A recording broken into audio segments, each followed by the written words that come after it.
Alors les amis, nouvelle vidéo. Alors vous me direz, quoi de Solex 3008 et alors? Eh ben, simplement, je pense que c'est une vidéo qui peut vous intéresser.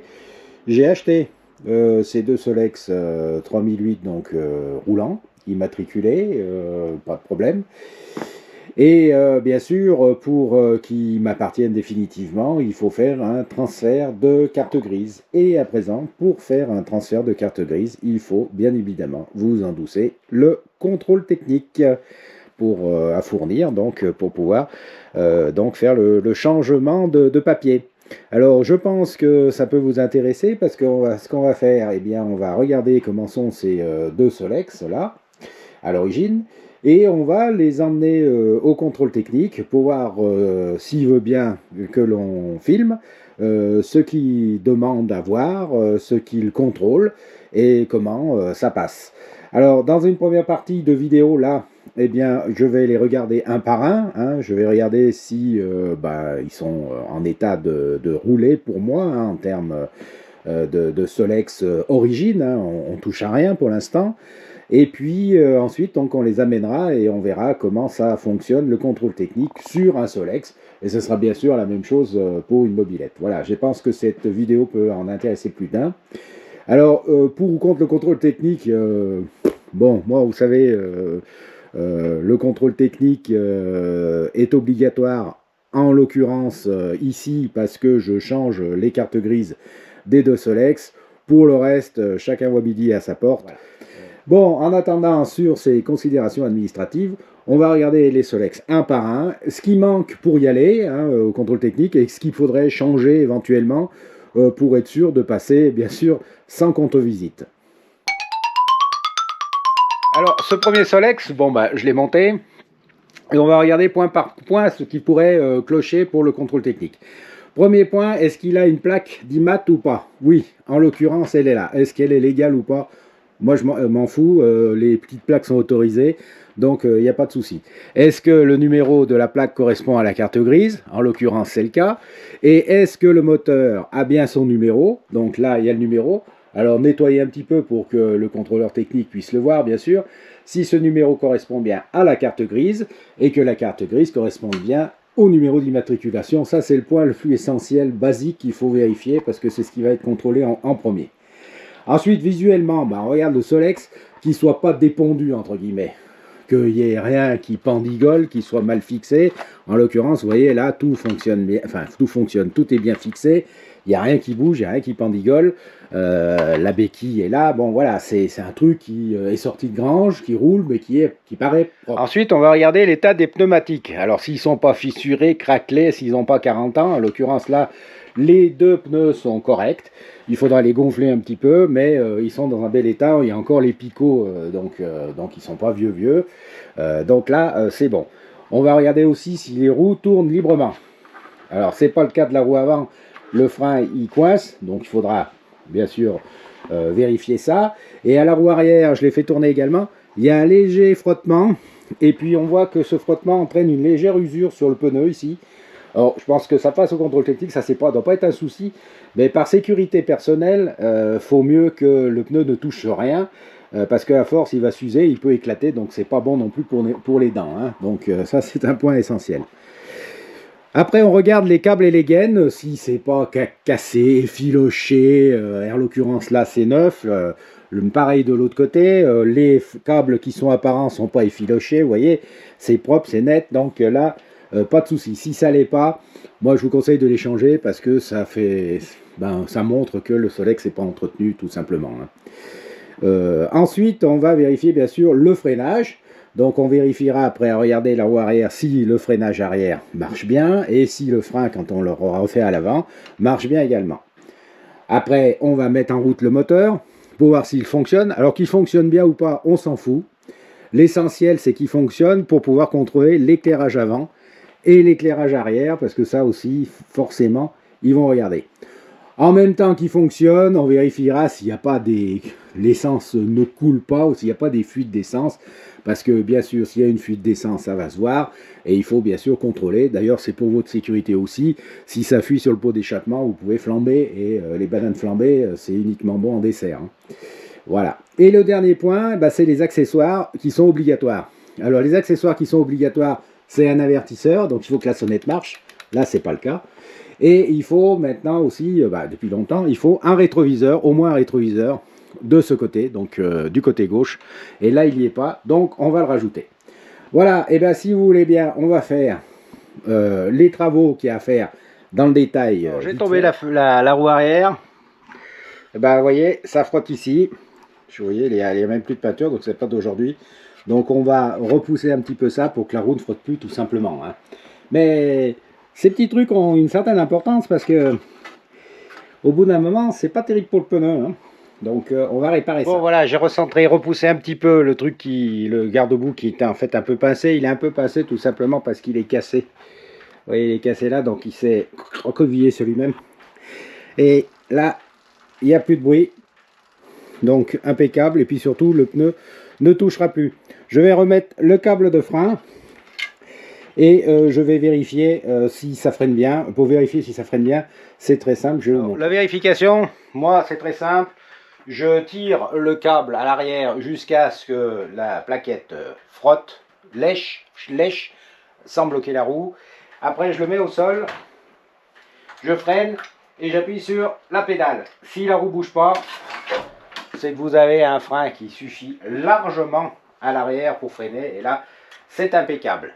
Donc, alors, pour la roue arrière, c'est fait. Pour la roue avant. Alors, pour la roue avant, les deux patins sont pas extraordinaires, mais on va pas les changer pour ça. On va simplement les régler pour que la roue ne frotte pas tout simplement contre la des patins.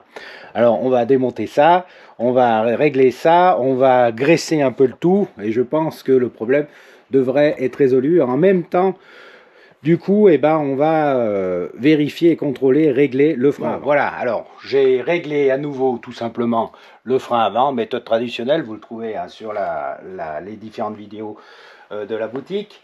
Donc, la roue touche plus, et le frein freine. Donc là, on a résolu, on a vérifié frein et pneu arrière, frein et pneu avant. Donc là, tout va bien. Maintenant, ce qu'on va essayer de faire, c'est démarrer le moteur pour voir, si ça fait pas trop de bruit. Alors bien sûr, ils vont pas contrôler le bruit, hein. Ils n'ont pas la possibilité de le faire, mais bien évidemment, si ça fait un barouf du diable, c'est pas terrible. Le pot, il n'est pas percé dessous, donc normalement, ça devrait faire un bruit de Solex sans problème. Donc vous inquiétez pas trop pour ça, sauf si vous avez un pot, pas de pot ou un pot complètement pourri. Même un pot race passe sans aucun problème au contrôle technique, c'est bien en dessous quand ils pourront le contrôler du nombre de décibels autorisés. Donc voilà, on va essayer donc de démarrer le moteur et de voir si l'éclairage fonctionne. Ça, c'est une autre paire de manches. Bon, voilà, alors j'ai mis un peu d'essence dans le réservoir, pas la peine de faire le plein. Je vérifie dans un premier temps aussi s'il n'y a pas de fuite d'essence au réservoir, là dessous, parce que si ça fuit l'essence, c'est pas terrible pour votre image de marque. Après, on va le monter un petit peu, hop, et on va essayer de le démarrer à la main. Alors ça, c'est pas évident, j'ai jamais vu vous tourner, hein, donc on va voir. Bon, starter, décompresseur.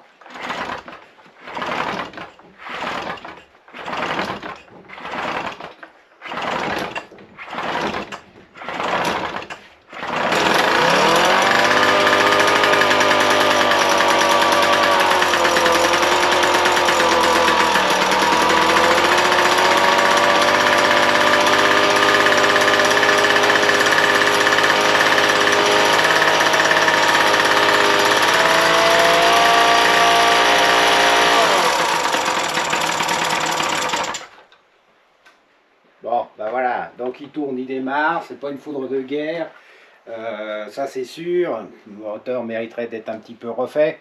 En attendant, il fonctionne, il tient le ralenti, et j'ai regardé un peu, là, ben, il n'y a aucune fuite d'essence, ni en haut, ni en bas, ni au carbu, donc c'est nickel. Le bruit, impeccable. Bon, alors du coup, on va redémarrer et voir si les feux fonctionnent.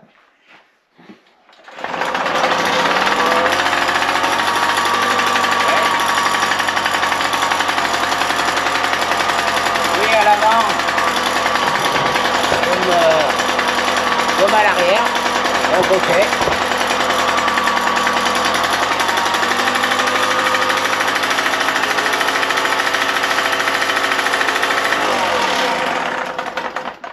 Bon bah c'est bon. On va maintenant donc passer aux simples accessoires, donc la sonnette, et on va poser un rétro. Bon voilà, terminé. Alors une sonnette qui sonne et un rétroviseur. Alors tout ça c'est obligatoire depuis je sais plus quoi, il y a une loi qui était passée. Donc normalement vos Solex doivent en être dotés. Si vous n'avez pas ça, de toute façon ces accessoires vous les trouvez à la boutique de l'atelier de la vigne, ça c'est pas le problème. Et franchement le rétroviseur à gauche quand on roule sur les routes, c'est vachement utile pour savoir ce qui arrive derrière sans se retourner. C'est quand même bien pratique, moi je le conseille à 100%. Bon, et bien écoutez, ce qu'il me reste à faire, c'est gonfler les deux pneus pour avoir une bonne pression. Et puis voilà. Alors ce que je ferai avant de l'amener, je vais bien sûr lui passer un petit coup de nettoyage rapide avec le petit Karcher qui est à l'extérieur, histoire d'amener quand même un truc propre. C'est le moindre des choses d'essayer d'apporter des vélomoteurs qui sont de collection dans un état impeccable ou presque, même s'ils ne sont pas restaurés à neuf, que ça soit propre, au moins ça présente et ça a au moins un aspect qui présente bien quand vous arrivez bien sûr à un centre de contrôle technique, d'autant plus si le gars n'y connaît rien, au moins il voit que vous prenez attention à votre Solex. Voilà, alors ça c'est l'essentiel des points pour moi en tout cas, pour que ce Solex puisse rouler impeccablement sur la route sans problème particulier. On va maintenant passer aussi au deuxième. Alors pour le second, si on reprend dans le même ordre, aspect visuel déjà, il n'y a rien qui bouge, hein. Tout est serré comme il faut. Pouf là, vous voyez, on peut redonner un petit coup. Le moteur bouge pas, il n'y a pas de partie saillante, il n'y a pas de machin qui dépasse, qui est cassé. Bon voilà, c'est essentiel au niveau carrosserie, c'est costaud, hein, voilà, c'est en état. Bon, ça c'est le premier point. Après, on vérifie s'il a sa plaque, il n'en a pas. Donc il faudra en mettre une. J'ai vérifié par contre, il a son numéro moteur, j'ai nettoyé et ça correspond bien à sa carte grise, mais il faudra donc faire une plaque parce que c'est obligatoire. Donc on va le faire. Après, si on passe aux différentes roues et fonctionnement, alors la roue arrière, le pneu, il est bon. Par contre, vous voyez, ça grince. Je pense qu'il y a un problème au niveau du frein, donc il faudra vérifier ça. Et à l'avant,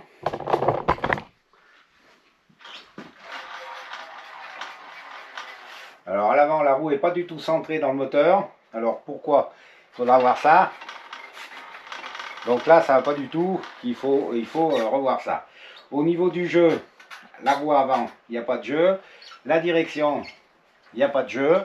Et au niveau de la roue arrière, il n'y a pas de jeu dans la roue non plus. Donc là, ça ira. Il faut vraiment revoir ça. Et là, ça frotte, c'est pas bon. Sur les traces sur les pneus, il n'y a rien du tout. Donc ça frotte nulle part. C'est déjà un bon point. Donc là, c'est fait. Le pédalier n'a pas de jeu excessif, donc là aussi c'est un bon point. Et puis on va regarder aussi si le moteur démarre, le bruit, les fuites d'huile, etc., etc. et si l'éclairage fonctionne. Là aussi, il n'y a pas de rétroviseur et il y a une sonnette. On va voir aussi si la sonnette fonctionne. On va essayer déjà de résoudre le problème des roues qui coincent. Alors au niveau des câbles et des gaines, là vous voyez, c'est un peu effiloché, c'est pas terrible. Les gaines, elles sont bonnes, elles sont pas rouillées, rien, donc ça va. Les patins sont vraiment nuls, donc c'est peut-être pour ça que ça marche pas, donc je vais sans doute les changer. Et vous évitez aussi, vous voyez des trucs comme ça là, c'est des boulons saillants, des éléments saillants. Alors c'est la même chose de l'autre côté, parce que ça, ils aiment pas bien. Au contrôle technique. Alors vous savez même que les voitures dont les arches de roue sont un peu rouillées sont notées en contre-visite ou en tout cas en point à réparer. s'il y a eu cette rouille autour des arches de roue, parce que ça peut être, soi-disant, hein, dangereux pour les piétons. Donc là, évitez aussi d'avoir des machins qui dépassent dans tous les coins et qui ne soient pas conformes, entre guillemets, au Solex d'origine. Bon, là, c'est assez simple de mettre un boulon un peu plus petit et puis terminé. Alors, au niveau des roues qui touchent, ben là, il y a une roue qui touche, je vous ai dit, elle n'est pas centrée à l'avant. Donc là, il y aura sans doute un problème donc pour régler ça, même si vous voulez rouler avec. Hein. Déjà, ça, c'est pas possible. Bon, on va s'occuper déjà de la roue arrière. Ça valait le coup. Voilà, la roue arrière tourne bien. Je vais changer le câble. De toute façon, j'ai changé les mâchoires de frein, il n'y en avait plus. Donc, c'était très fin, donc ça ne pouvait pas freiner correctement. Du coup, la roue là, bon, elle marche bien. Il n'y a pas de souci particulier. Je vais en profiter pour mettre un support de plaque ici. Comme ça, quand je recevrai la plaque, il n'y aura plus qu'à la rifter. Oui, alors les plaques doivent être riftées, c'est-à-dire posées sans qu'on puisse les enlever. Donc, il faut les rifter. Donc, le support de plaque qu'on vend à la boutique, c'est pratique. Ça se met sur le trou là du boulon. Et après, par-dessus, vous riftez votre plaque et vous êtes 100% légal. Donc, je vais en profiter, je vais le mettre. Et puis, je vais regarder aussi, en même temps, le feu. Là, vous voyez, ça ne doit pas branlicoter comme ça. Il faut baisser un petit peu le cliquet qui est à l'intérieur pour pouvoir le plaquer à l'arrière. Et ça sera impeccable. Bon, allez, on va poser ce support là. Bon, voilà, roue arrière ok. Et ça freine. Il ne me restera plus qu'à gonfler le pneu. Et regardez donc ce truc là. Mais je vais regarder la roue. J'ai enlevé les boulons saillants. Vous voyez, c'est quand même pas bien difficile de mettre des boulons corrects. Voilà, ça n'attire pas l'œil entre guillemets. J'ai retordu donc le support à l'intérieur là pour que ça soit nickel.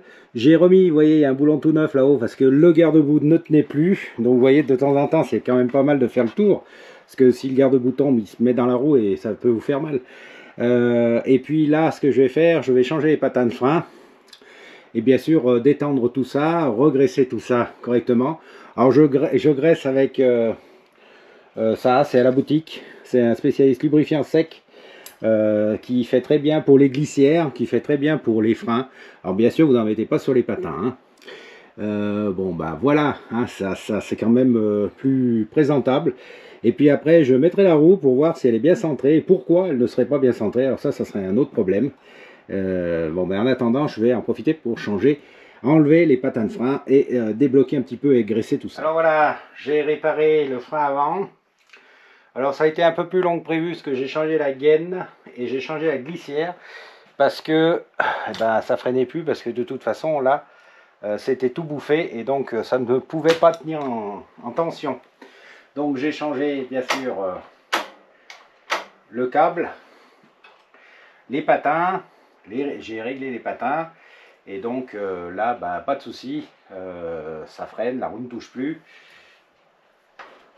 Voilà. Impeccable. Je vais gonfler donc les deux pneus et je vais essayer de le démarrer pour voir si le moteur fonctionne, ça fait du bruit, etc. J'ai mis de l'essence un peu en amont pour voir si ça coule pas, mais à première vue c'est bon. Il y a un peu de saloperie bien sûr, mais il n'y a pas de fuite, donc c'est impeccable. Et on va pouvoir essayer à présent de démarrer pour voir ce que ça donne. Bon, allez, les pneus sont gonflés. On va essayer de démarrer. Alors là, gros problème. Le problème, c'est que le moteur bouge sur son axe. Ici, la botte doit être bousillée. Bon, on va voir si ça marche quand même.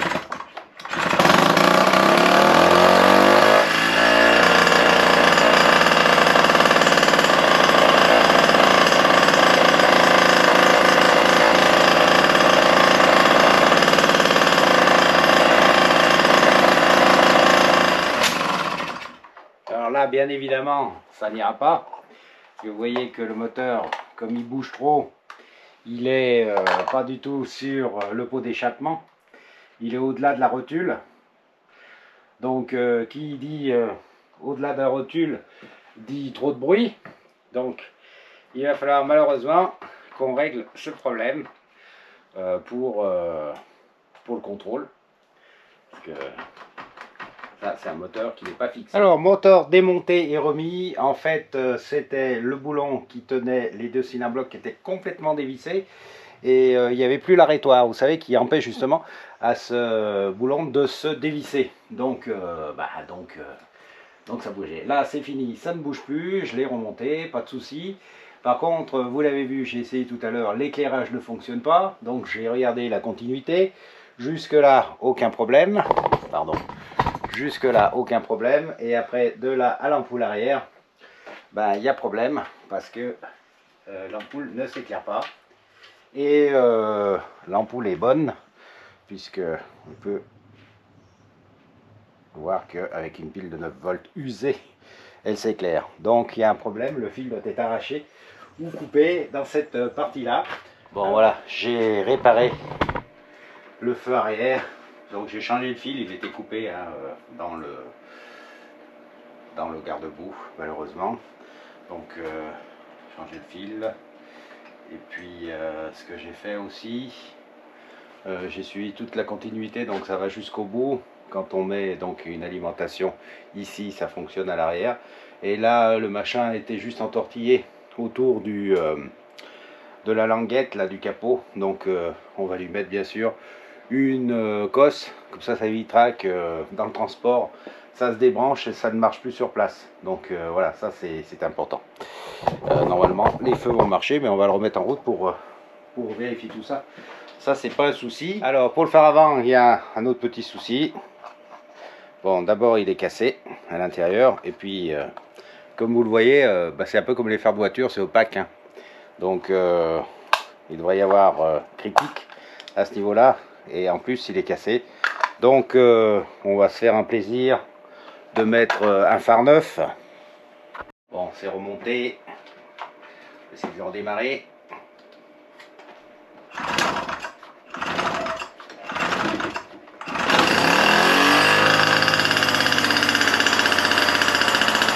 Avant. Arrière.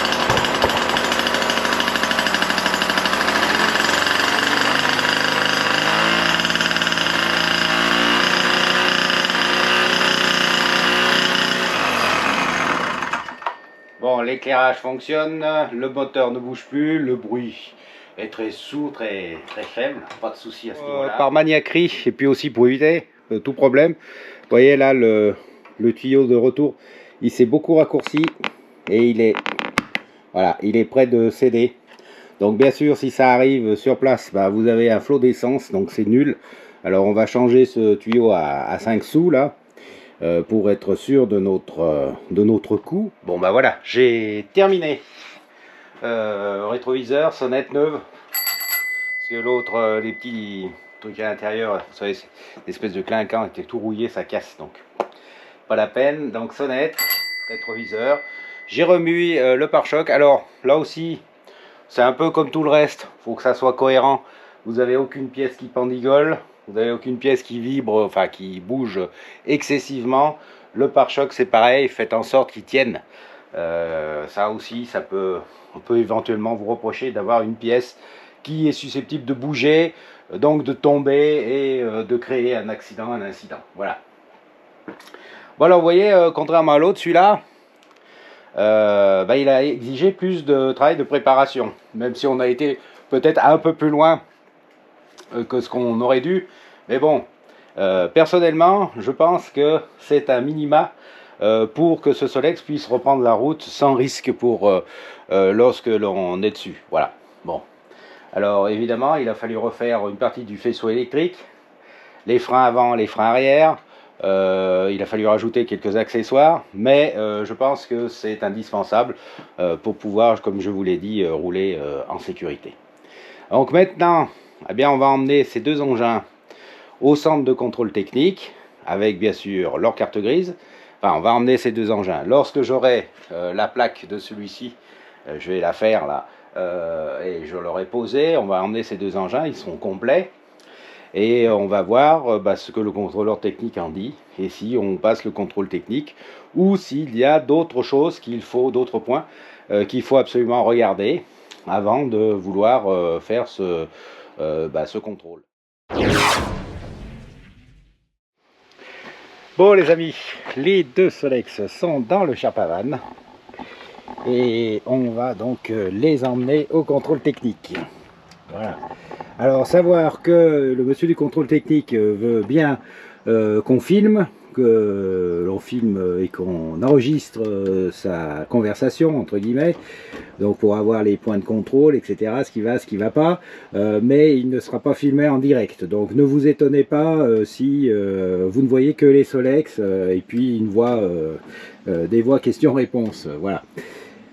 Donc c'est parti mon kiki. Bon, voilà, on est arrivé. On va les sortir. Voilà. Les deux engins sont sortis dans la tente. État pneumatique, état châssis, état frein, là c'est début, il n'y a rien à voir. Pollution, s'il y a pollution à faire, ouais. Pas de pollution. Fonctionnement des feux, comme je ne suis pas obligé de le mettre en route, comme il n'y a pas de pollution, les feux, je verrai rien.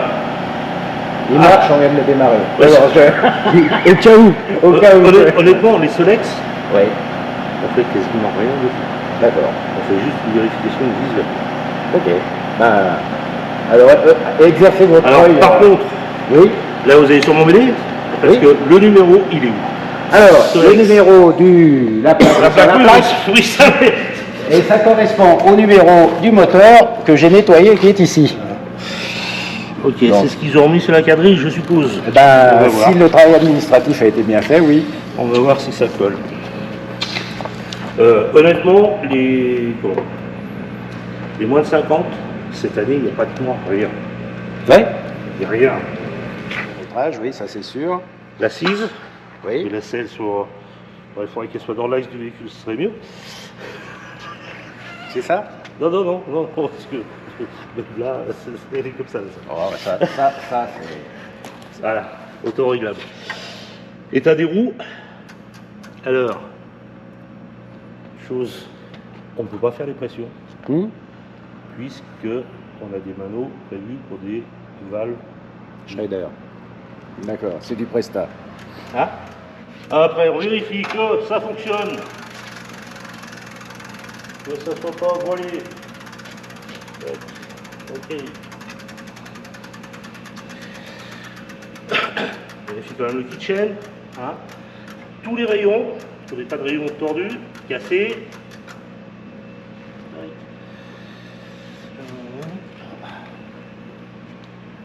Le cadre. Extraordinaire. On va aller chercher du bon.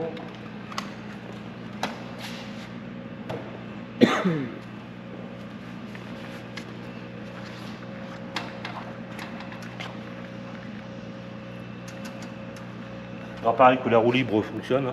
Oui. L'état des poignées, notre guidon, l'état de nos câbles. Alors après on ne regarde pas le fonctionnement en lui-même moteur. Hein. D'accord. Ça ne nous regarde absolument pas. On va le remettre en position repos. De ces années-là, s'il est équipé, tant mieux. S'il n'est pas équipé, tant pis. Il n'y a pas de base de données, on ne sait pas si... voilà. Okay. Avertisseur sonore doit fonctionner. Entre nous. On pense que c'est pas d'une stabilité absolue. La même chose pour l'avant. Ah non, c'est l'autre. Voilà. Ah, c'est pareil. Hein. Le freinage, c'est du statique. Hein. Oui. Oui. Pour le contrôle technique, oui. Non, mais pour la vente, on fait que ça freine. Et entre nous, le freinage d'un Solex, c'est très bien que... Ça ralentit. Ça ralentit. Donc, on est d'accord. De la même manière, pour le rétroviseur, on en met un sur tous les Solex qu'on vend, parce que dans la circulation actuelle, c'est mieux. Bon, voilà, entre nous, c'est mieux. C'est pour ça qu'il y en a un. En fin de compte, j'ai fait mon rôle. D'accord. Et vous ne demandez pas au client de le démarrer pour l'éclairage ou des trucs comme ça, par exemple? Non. C'est pas une obligation. Ok. Non, parce que le problème, pour qu'il le démarre, il faut qu'il aille rouler avec, là. Oui, normalement, oui. Oui, pour le démarrer, oui, il faut un peu... Enfin, c'est une des... comment? Une des contraintes? Une des aberrations.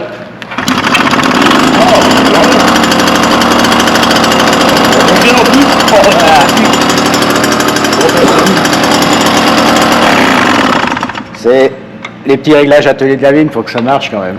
Ah non, mais il démarre bien. En fin de compte, il n'y a pas grand-chose. D'accord.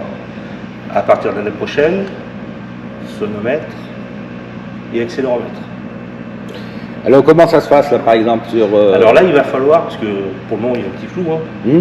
Pour le moment, on ne peut pas demander au conducteur d'aller pousser son véhicule ou d'aller le démarrer. À partir de mars de l'année prochaine, on voit bien que le véhicule soit en route. Et il y a un flou à ce niveau. Voilà, donc... Ni les réseaux, ni l'Adréal ne veut nous répondre pour l'instant. D'accord. Oui, alors sur une mobilette, c'est facile parce que vous cliquez, ça, enfin vous pédalez, ça va. Là-dessus et sur d'autres trucs à galette. Si ils sont tous aussi bien réglés que celui-là, oui, ça serait pas un problème, oui. Mais c'est pas le cas. On est bien d'accord. Oui. Quand tu fais pas pédaler sur 200 mètres pour arriver à les faire craquer, pour l'instant, c'est pas. D'accord. Et très honnêtement, un Solex sur l'accéléromètre. Alors c'est quoi un accéléromètre? C'est un banc? C'est un banc. Oui. On va poser la roue motrice dedans. Dessus. Oui. On accélère le véhicule à fond et on ne doit pas dépasser 45 km/h. Ah oui, d'accord. Alors attention, tout ce qui est mobilette et compagnie, vérifiez bien taille, pignon, sortie, couronne. Pour que ça soit conforme à l'origine. Le mec, il a une 56 dents à l'origine, oui, bah, il va me mettre une 48. C'est sûr qu'il va avoir du mal au démarrage, mais quand je serai à fond, je serai largement au-dessus des 45. D'accord. Hein, et j'en ai déjà fait 2-3 là. Il y a beaucoup qui sont au-dessus des 45, il faut brider la poignée, quoi. J'ai rien entendu. Non, mais je parle librement parce que si vous voulez, on travaille beaucoup avec les Suisses. Les Suisses ont depuis longtemps un contrôle, je ne sais pas comment ils appellent ça, c'est pas un contrôle technique, contrôle véhicule, c'est un machin. Voilà. Et il est un peu plus poussé que chez nous. Pour oui, et en fait, ils me font brider les accélérateurs comme sur les quads de gamin, quoi. Ouais. Et ça passe après. Oui, parce qu'ils ne dépassent pas, je crois que c'est 45 aussi chez eux. C'est 35. 35 Et c'est des mopeds. Mopeds, c'est 35 chez eux, donc c'est vraiment pas rapide. Surtout pour une mobilette. Donc voilà. Non mais c'est bon à savoir parce qu'effectivement les mobilettes qui sortent même totalement d'origine et bien préparées sont rarement à 45. Oui. Bon après le banc est en charge. Pardon? Le banc il sera en charge aussi. C'est-à-dire? C'est pas, je veux dire, c'est des rouleaux pas libres. Il y a quand même une petite contrainte comme si on c'est ce qui va permettre de prendre la mesure, ouais. Oui, donc en charge, c'est moins facile à 2 km/h. Oui, voilà. En roue libre, on est d'accord. Après, ce qui est difficile d'expliquer aux clients, c'est pas le contrôle technique qui doit faire peur, c'est plutôt le fait qu'il n'est pas en règle avec son assurance. S'il roule, voilà. Certaines mutuelles ont annoncé qu'ils prenaient en charge, même s'il n'y a pas de contrôle. Oui. À savoir qu'il ne faut pas qu'il y ait d'accident avec un tiers. Oui. Parce que s'il y a un tiers en face, l'assurance du tiers, elle, va se retourner et va dire le véhicule n'est pas conforme. Oui. Là aussi, c'est une grosse subtilité. Là. Oui, tout à fait. Oui. Donc, je pense qu'au niveau juridique, on va avoir quelques petites surprises. Bon alors oui, il va pas sur le banc moto, ça tu peux. Le coup, c'est compliqué. Hein. C'est compliqué. Je peux? On essaye? Oui. Ah, voilà, pas besoin, hein. N'achetez pas ça chez vous, c'est pas la peine. La taille du... Ou alors prenez beaucoup plus petit.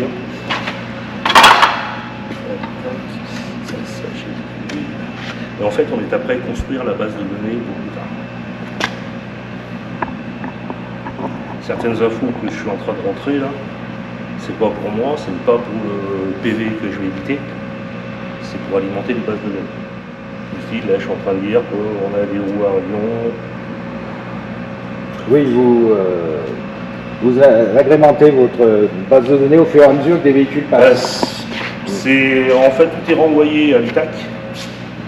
Et après, ça sera Et quand vous passez un contrôle technique d'un Solex, bon, vous l'avez dans la base de données parce que c'est un truc assez courant, enfin, oui, vous l'avez trouvé quoi.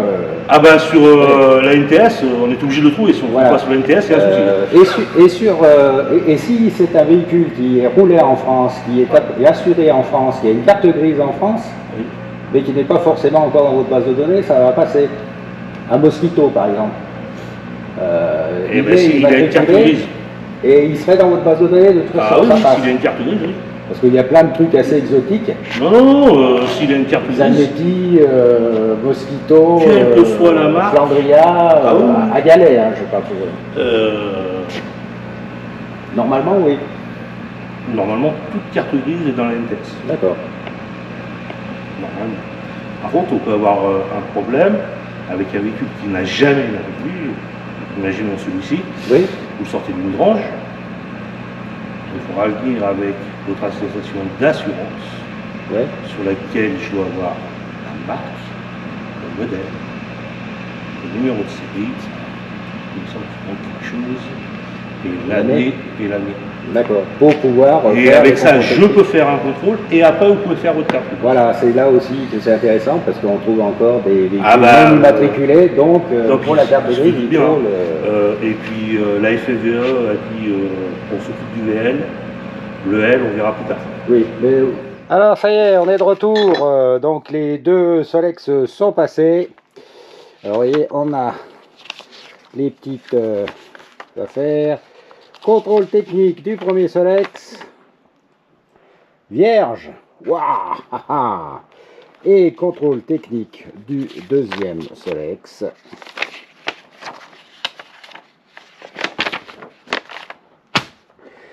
Voilà, alors une défaillance mineure, bah, c'est en fait que le numéro d'identification du châssis est différent du document, l'identification est habituelle. En effet, le numéro du moteur, vous le savez sur les Solex, il n'y a que des chiffres, et là, je ne sais par quel miracle, sur la carte grise, eh ben, c'était suivi d'une lettre, un D. Bon, alors, je lui ai dit que bien souvent, lors de l'émission des cartes grises, il y avait des erreurs dans ce domaine-là et que de toute façon, sur un Solex tel qu'on les présentait là, il n'y avait qu'un seul numéro à aller voir, c'est le numéro moteur, et il n'y avait que des chiffres.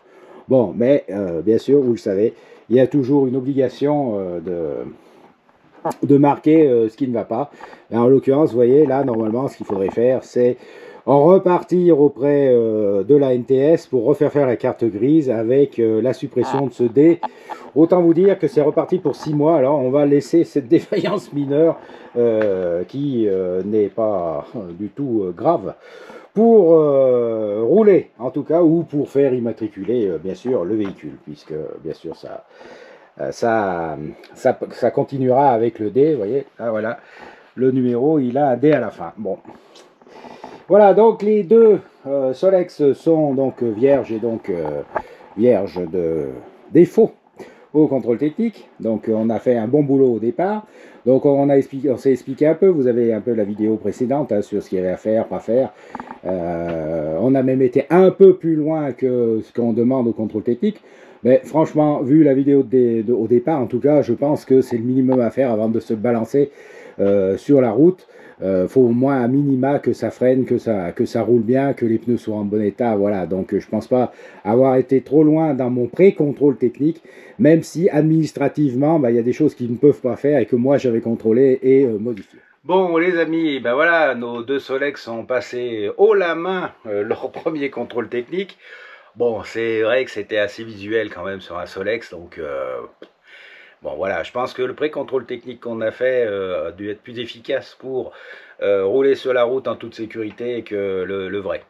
Bon voilà, ça c'est un avis personnel. Alors pour la suite, on résume un petit peu les informations que vous avez. Le contrôle technique, il est obligatoire, mais à première vue, il ne faut pas aller se bousculer dans les centres de contrôle technique, hein, on vous l'a dit. Pour l'instant, ça se met en place, ça tâtonne, donc il y a de la tolérance, entre guillemets. Ça, c'est le premier point qu'il faut savoir. Le deuxième point qu'il faut savoir, c'est qu'il va être amené à évoluer. Alors, vous avez vu, l'année prochaine, normalement, il devrait y avoir un contrôle du bruit, et puis un contrôle de l'accélération. Donc le contrôle du bruit, il faudra bien sûr que ça ne dépasse pas un certain bruit. Alors pour les Solex, même avec un Porace, j'ai essayé, pas de problème.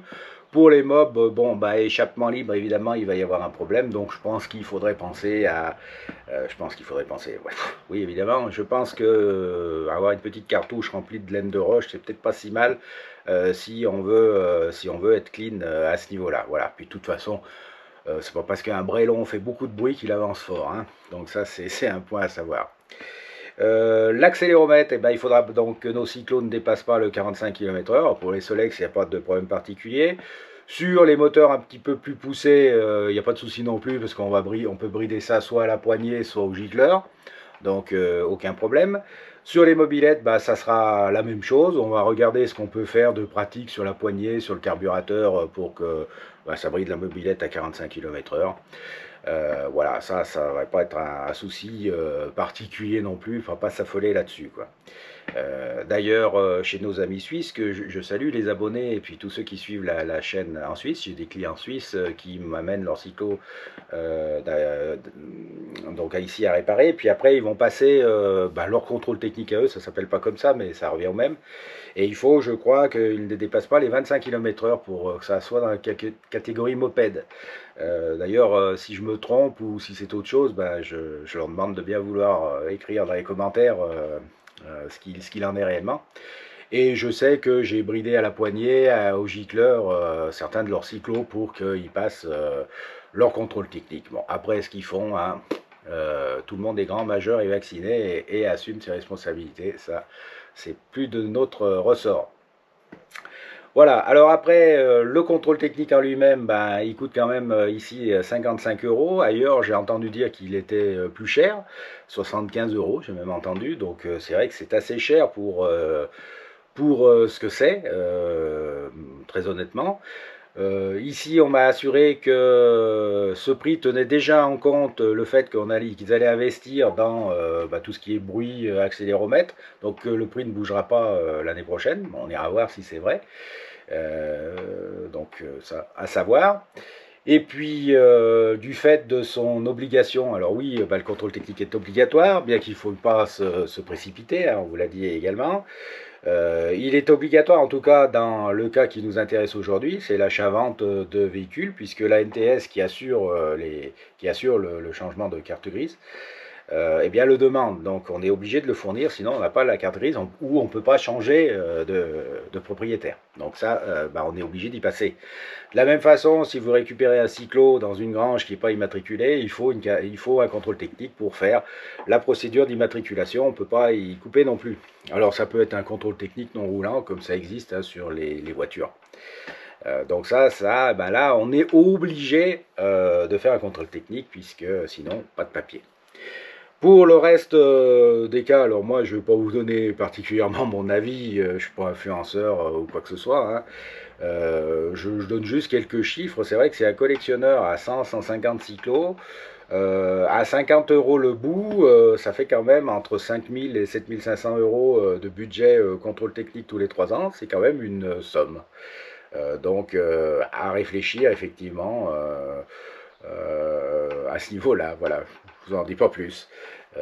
Savoir aussi, je pense que la première chose à faire, avant de prendre une grande décision, d'être un furieux hors la loi ou pas, c'est peut-être de contacter votre assurance. Par exemple, mon assurance m'a écrit qu'il continuait à m'assurer même si je ne fournissais pas le contrôle technique de mes cyclos. Donc c'est déjà un élément de réponse. Donc peut-être demander à vos assurances aussi ce qu'il en est. Avec aussi un bémol, c'est que une parole d'assurance, c'est un peu comme une parole d'élu, ça n'engage que ceux qui l'écoutent. Donc si vous vous faites mal tout seul avec votre assurance, et qu'elle a dit qu'elle vous couvrait, bon, elle va sans doute vous couvrir. Si vous faites un accident avec des gros dommages matériels ou humains à une personne tiers, l'assurance du tiers va sans doute mettre son nez dans l'histoire et après je ne sais pas si votre véhicule n'est pas conforme, comment ça peut se résoudre. Donc le conseil, demandez à votre assurance, renseignez-vous bien. Vous avez cette vidéo qui vous donne des informations. Il y en a sans doute d'autres qui en ont fait aussi, qui vous donneront d'autres informations. Comme ça, eh ben, vous allez décider en toute connaissance de cause et en personne responsable. Et puis vous faites votre choix. Voilà, on n'est pas dans l'assistanat, on va pas vous dire ce qu'il faut faire ou pas. C'est vous qui décidez en fonction de ce que vous savez et de ce que vous voyez, ce qu'il faut faire pour ce genre de procédure. Voilà. En tout cas, merci de nous avoir suivis, même dans cette vidéo administrative, entre guillemets. Sachez que si vous voulez faire un pré-contrôle technique à l'atelier de la vigne, il n'y a pas de souci, comme ça vous saurez si votre cyclo est bien fait pour rouler sur la route sans aucun problème, comme on l'a fait pour les deux Solex. Vous voyez qu'il y a peut-être des petites choses à faire, ça fait pas de mal, ça fait aussi des balades plus sereines, plus fiables. Si vous voulez aussi qu'on vous l'amène au contrôle technique, il n'y a pas de souci. Si vous habitez dans le coin ou à proximité, on le fera, il n'y a pas de problème. Et puis, bien sûr, on vous retrouve pour d'autres vidéos prochainement. Par exemple, le montage de ce moulin sur sa partie cycle qui est entièrement restaurée. En tout cas, merci de nous avoir suivis jusqu'au bout. Merci de vous abonner aussi, parce que ça permet à ce que la chaîne soit plus visible sur YouTube, et ça, c'est important. Si vous avez besoin de pièces pour passer votre contrôle technique, non, ou tout simplement rouler cet été, n'hésitez pas, la boutique est ouverte tout l'été, et puis vous n'avez qu'à vous servir sur le site. Et je vous dis à bientôt pour de nouvelles aventures. Bye.